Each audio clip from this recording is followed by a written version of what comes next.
All right, it's January 29th. Here with me now is Zevik, and we're doing the very first podcast of the brand new year, 2011. The purpose of this podcast is pretty much to inform all our member base within Animosity about what's going on. And without further ado, I'll let Zevik start talking about our first issue. The first thing we're going to go over is got a lot of games getting ready to come out here over the next few days. Earthrise is, I believe, being released the first week in February. And we also have another Rift Beta event, Rift Beta 6, I believe it is, with a few more Rift events throughout the month of February, and then finally the quick start pre-order launch date for February 24th for Rift, which I believe is a Thursday, and the game releases on March 1st, which I believe is the following Tuesday. Yeah, and with ER, it's going to be released basically on February the 4th. You can actually still pre-order. Just go to the main website, play-earthrise.com, and they have a listing there, button right on there, the main page, where you can just click it, show you how to pre-order the game. So if you want to get playing with Earthrise instead of Rift, if Sandbox is your cup of tea or you are an Earthrise member, that's probably what you should do right off the bat. Yeah, and anybody who plans on playing Rift till the release of Star Wars or Guild Wars 2, depending on what game you're waiting for. We're going to set up a forum section in the guild that's members-only information, and we'll set up a roster and get some signups going, and we'll start assigning some classes and crafting things like that, so we're more organized when launch comes in about a month from now. All right, now I'm going to go in depth a little bit here about the Earthrise launch. First up, like I said, we have there's that pre-order thing, and that's very important because the company that is actually selling Earthrise at the moment is from the Netherlands. So if you want to get the game right on March 4th, you really need to pre-order from them. That way they can actually get it shipped to you faster. It is a European, developer, so obviously they're selling out of a European retailer, obviously not a mainstream MMO, so this is definitely a lot of work there. If you're planning to buy the game later, just remember it's going to need to be shipped to you by then. For those of you who do not know about Earthrise, we are planning to go criminal faction. That doesn't mean we're not going to be involved in the actual, combat or later game alliance combat. In fact, our guild is looking really strong in Earthrise. There still might be some surprise guilds from games like Darkfall and EVE Online. But for right now, we're looking pretty solid. And I'll let Zevik talk about Rift here. We have a few more beta test events happening.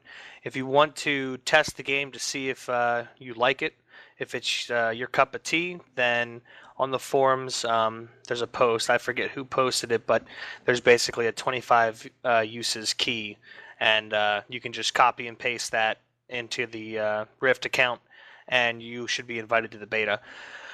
Or if you're sure that you want to play the game, then you can pre-order the game. Pre-ordering the game will get you not only the early start, which is like a 4 or 5 day head start. It'll allow you to play in the remaining beta events, and it will also take the $15 a month charge down to $10 a month. So for those of you people who are poor bums in this guild, you'll be able to afford the game more easily. For the remaining beta events, we're just going to keep leveling through. We have a core group that hits max level right away, and we're going to keep testing the content and seeing what the PvE instances are like, as well as the PvP battlegrounds. It's a good opportunity to test some of the different classes to see which one you enjoy the most. For any more information, though, check out the forums, and we'll start being a bunch of threads there for people to look into and get some more information on the game.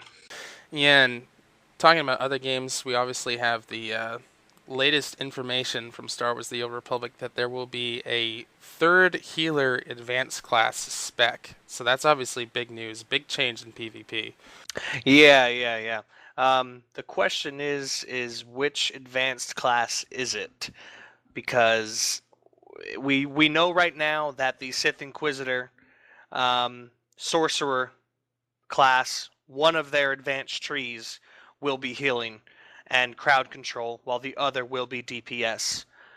And we know that for the Imperial Agent, the operative can spec for healing as well. One of their trees will be healing, the other will be rogue style DPS.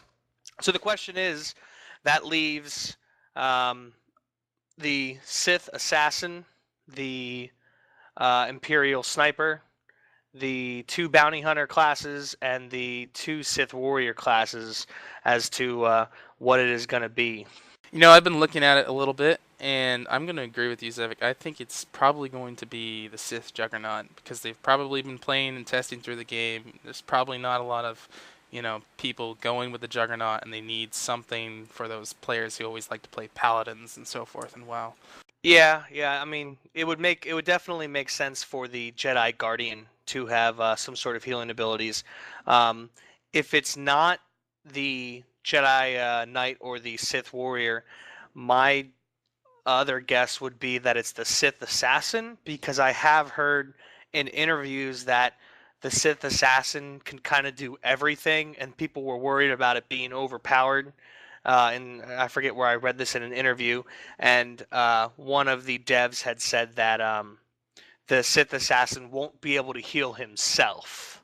So that led me to believe that you'd have to read the rest of the interview, but it seemed like he was hinting that the Sith Assassin could heal his group mates, but not himself, as it would be overpowered for the mechanics of that class. So I guess we'll just have to wait and see as they release the advanced class trees. But my guess is definitely that it's either the Sith Warrior Jedi Knight or the Sith Assassin Jedi Shadow.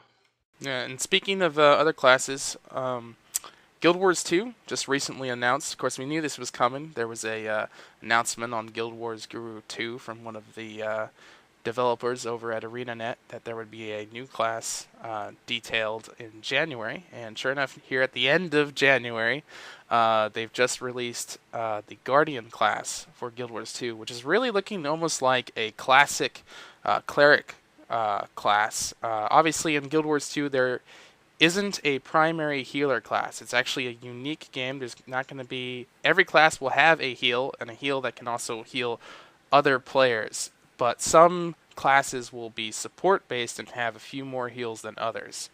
Yeah, the Guardian class looks pretty badass, to be honest. I mean, if I end up playing Guild Wars 2, that's the class I'll be playing.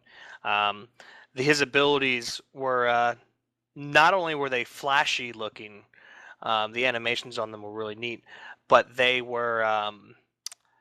it looks like there's a lot of really good utility for PvP combat, where if you can almost, when a lot of times when you're playing these games and you get into these PvP standoffs where it's, 2 sides standing at each other and shooting spells out and nothing kind of really happens. It's like a World War I, in the trenches.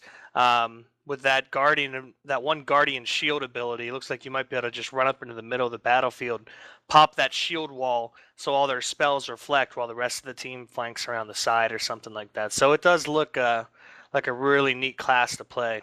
Yeah, also utility-wise, the Warrior pretty much can use every single weapon in the game and actually has skills and abilities that focus on every weapon in the game, except for wands. I think that's the only weapon in the game they can't use. So that's also another class with a lot of utility. For those of you who are tanks, those are probably, the 2 main classes that will be tanking in Guild Wars. So yeah, anyway, I would say, right, it looks like the Guardian will also have a DPS build too. So don't think that the Guardian is tank only. They can use 2-hand swords and maces, and even in the video, there was a guy that was running around with a 2-hand mace. So even if you're a Guardian, you can still be pretty good at putting out some DPS, it seems. Alright, well that's pretty much it for the podcast. I will say, for those of you who are in the guild and have yet to have done this, go over to guildwars2guru.com and sign up for the social group. We want to put member base in there now. Obviously, Guild Wars 2 is probably going to be the last division to get released, so we want to get those numbers high so we can get more members into the Guild Wars 2 division. Alright, that's it for us, and it's Kami signing off, and Zevik signing off as well.